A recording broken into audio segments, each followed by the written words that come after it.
All right, so today this is a two-part lecture, but you'll have all the same amount of time to do everything. So we're going to start with political parties and their organization.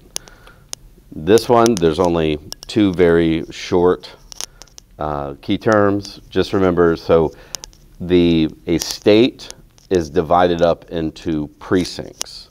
So same as we divide states up into counties or parishes and even down to smaller units.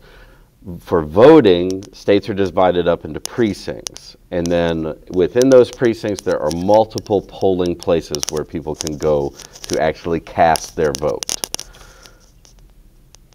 All right, so you got 2 minutes. Write this down. Don't pause it. Try and get as much down in 2 minutes, and then continue doing that as I return to speaking.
Okay, going back to the previous lesson, we talked about how we are a two-party system in the United States, and that comes down to the Democrats and the Republicans. So each of those organizations has a national and a state committee in order to run the political party. So the party is split up into different types of committees. So you have just your party committee, which is they determine what that political party is going to be about from the national level on down to the state level. So this is where the party committees decide what issues they're going to focus on. And over the history of the United States, it's the party committees that have determined whether they're going to shift to the right or the left of the political spectrum. And that's what the party committees do. So that's what we mean by the basic framework of the party. They say we stand for these values. We're pushing for these initiatives or these particular. Now I'm blanking on the term, but pushing for specific bills and laws to happen in state legislatures as well as in Congress as well. So that's what the party committee does. Then you have your national committee, and they're really responsible for first appointing candidates for national offices. Now, this seems like they might have their hands in a bunch of different things. What it really comes down to is that they try to figure out who's going to run for that party for president and for vice president. Those are the key national offices. Everything else can be delegated to state committees. But every now and then the national committee might step in and want to have a particular person run for a representative in a particular district or for a senator. And then these candidates are selected at a national convention that is held every 4 years during a presidential election. And you have delegates, so people who are chosen by the state parties from all 50 states and some of the territories in the United States. They come to the convention and they cast votes based off of primaries, which we're going to get to a little bit later, to appoint a presidential candidate as well as a vice presidential candidate.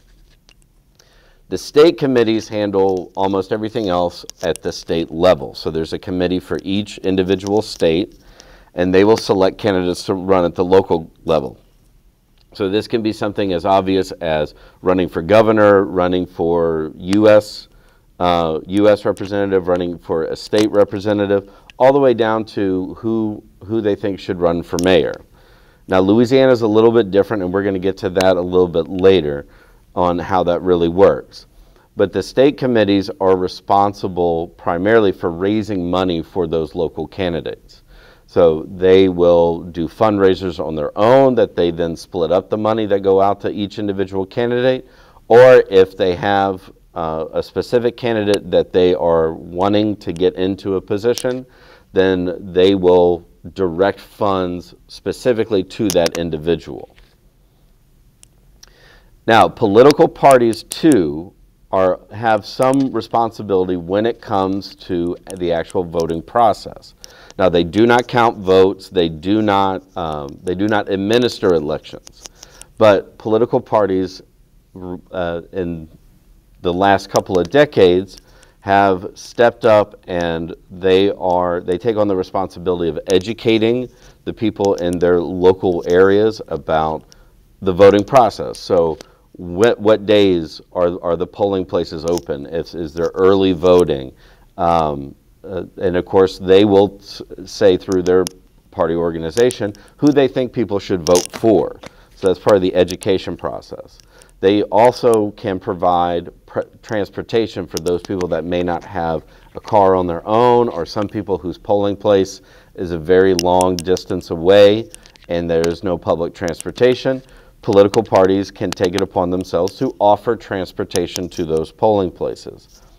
And then if people are at a polling place and there are long lines, in many states, the political parties, whether it's Democrat or Republican, they can provide relief for those people who are waiting to go vote. So that means like giving them water, providing them snacks, or even full meals if the lines are very long.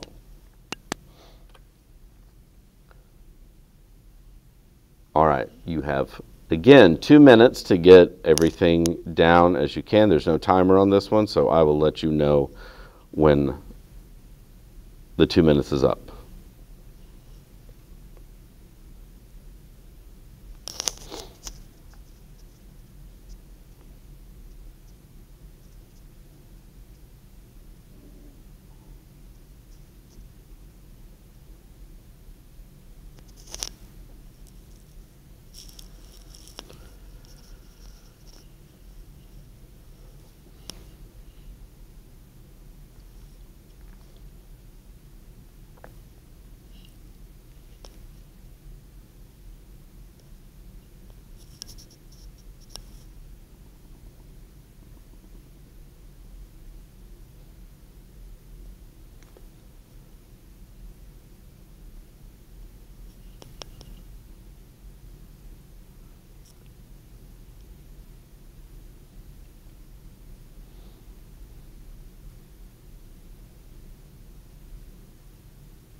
Okay. So the previous slide we talked about how political organizations or political parties raise money for candidates. This is talking about how the candidates themselves raise money. So part of that organization is either allowing different groups or different individuals to donate money, or how they get money from the actual government to run campaigns. So in financing a campaign, first we have to start with private donations. That is where the primary or the largest amount of money for a politician comes from. So donations can come from individual people, what are called PACs or political action committees, or businesses directly to campaigns.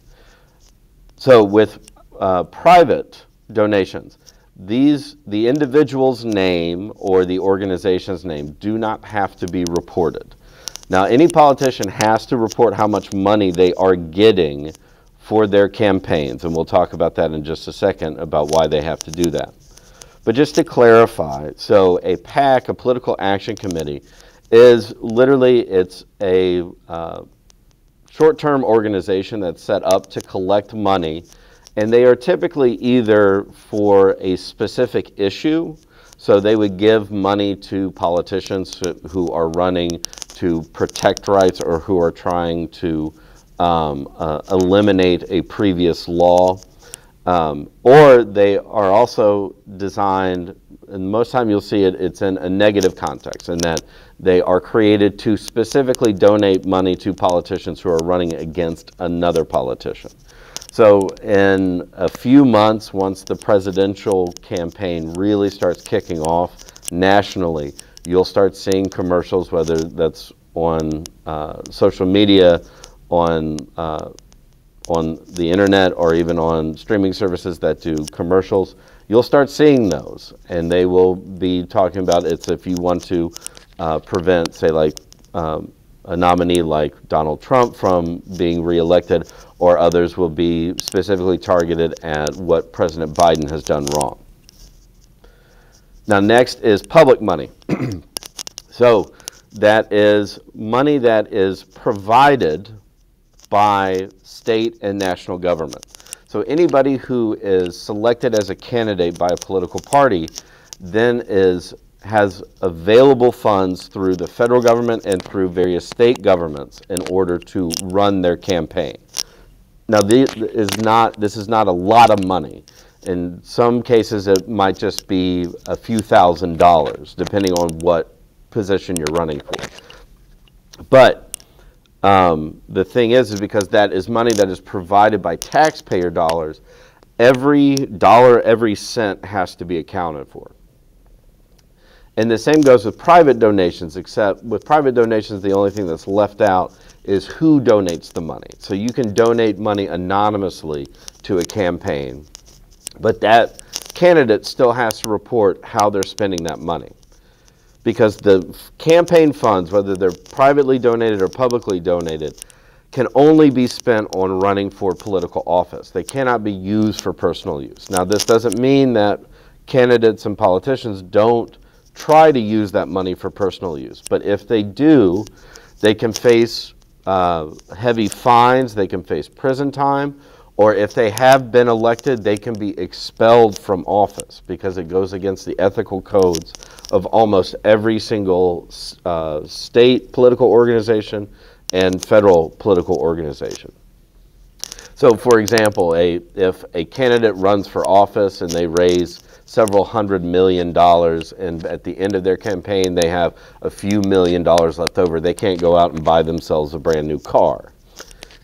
All that money would either have to be diverted into another campaign, given back to the political party, or returned to the federal government. You cannot use it for personal gain. All right, that's it for this one.